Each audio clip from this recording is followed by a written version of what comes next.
ಯವ್ವ ಎಷ್ಟರ ಫೋನ್ ಮಾಡ್ತಾಳೆ ಯವ್ವ. ಹಾ ಹೇಳವ್ವ. ಏನ್ ಮಾಡ್ಲವ್ವ ಕೆಲ್ಸಾನ ಸಿಗಾತು. ಎಲ್ಲಾ ಹುಡ್ಕ್ಯಾಡ್ನವ ತಮ್ಮ ಕೆಲ್ಸ. ಯಾರು ಕೆಲ್ಸಾನ ಕೊಡುವಾರು ಏನ್ ಮಾಡೋದು ತಿಳಿವಾತ್ ನನಗ. ತಗೋವ ನಾನು ಎಲ್ಲಾರ ಕೇಳ್ತೇನ ಯಾರಿಗೆ ಫೋನ್ ಮಾಡಿ. ಹಾ ಇಲ್ಲಿ ಕುಂತಿಲೆ ಬಾ ಅಲ್ಲಿ. ಅಯ್ಯ ಇಲ್ಯಾಕ್ ಬಂದ್ ಕುಂತಿಲೆ ಮನಿ ಬಿಟ್ಟ?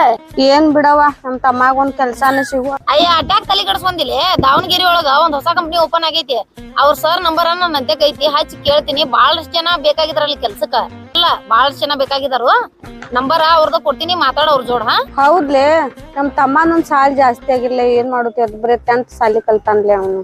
ಅಯ್ಯ 10th ಕಲ್ತಾರ ಸಾಕ್ಲೆ. 10th ಮತ್ PUC ಕಲ್ತವ್ರನ್ನ ಅಲ್ಲಿ ಬೇಕಾಗಿದಾರ ಕೆಲ್ಸಕ್. ಹಂಗಂದ್ಲೆ ಪೇಮೆಂಟ್ ರೇಟ್ ಕೊಡ್ತಾರ್ಲೆ. ಪೇಮೆಂಟ್ ಬಗ್ಗೆ ವಿಚಾರ ಮಾಡಕ್ ಹೋಗ್ಬೇಡ್ಲಿ. 18 ರಿಂದ 25,000 ಮಟ ಪೇಮೆಂಟ್ ಕೊಡಾಕತ್ತಾರ ಅವ್ರ.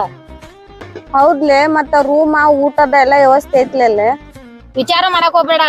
ಇರಾಕ್ ಊಟದ ಎಲ್ಲಾ ಅವ್ರದ ವ್ಯವಸ್ಥೆ ಐತಿ. ಏನ್ ತಲೆ ಕೆಡಿಸ್ಬೇಡ, ಅವ್ರ ಕೊಡ್ತಾರ ಎಲ್ಲಾ. ಮತ್ ಪೇಮೆಂಟ್ ಕೊಡ್ತಾರ ನಿಮ್ ತಮ್ಮಾಗ. ನಾ ಮಾತಾಡ್ತಾನ ಅವ್ರ ಜೋಡ. ನೀ ಸಿಕ್ಕದ್ ಚಲೋ ಆತ್ಲೆ. ನಮ್ ತಮ್ಮಾಗ ನಾನ್ ಹೇಳ್ತೀನಿ, ಫೋನ್ ಮಾಡಂತ ಹೇಳ್ತೀನಿ. ಅದ್ರ ಬಗ್ಗೆ ಎಲ್ಲಾ ನೀನ್ ಅವ್ನ್ ಮಾಹಿತಿ ಕೊಡ, ನಾ ಹೋಗ್ತೀನಿ. ಆಯ್ತಾಯ್ತು ಹೋಯ್ ಬಾ. ಹಾಯ್ ಎಲ್ಲರಿಗೂ ನಮಸ್ಕಾರ. ನಾನ್ ನಿಮ್ ಪವಿತ್ರ ಬೆಳಗಾವಿ. ದಾವಣಗೆರೆ ಒಳಗ ಒಂದ್ ಹೊಸ ಕಂಪ್ನಿ ಓಪನ್ ಆಗೈತಿ. ಬಹಳಷ್ಟು ಜನ ಅವ್ರಲ್ಲಿ ಕೆಲ್ಸಕ್ ಬೇಕಾಗಿದಾರ. 10th PUC 2nd PUC ಓದಿರೋರ್ ಆದ್ರ ಸಾಕ. 18 ರಿಂದ 25,000 ಒಳಗೂ ಸಂಬಳ ಐತಿ. ಇರಾಕ ಊಟದ ಎಲ್ಲಾ ವ್ಯವಸ್ಥೆ ಐತಿ. ಕೆಳಗಡೆ ಅವ್ರ ನಂಬರ್ನ ಮೆನ್ಷನ್ ಮಾಡಿರ್ತೀನಿ. ಅವ್ರನ್ನ ಕಾಂಟ್ಯಾಕ್ಟ್ ಮಾಡ್ರಿ, ಹೆಚ್ಚಿನ ಮಾಹಿತಿ ತಿಳ್ಕೊರಿ.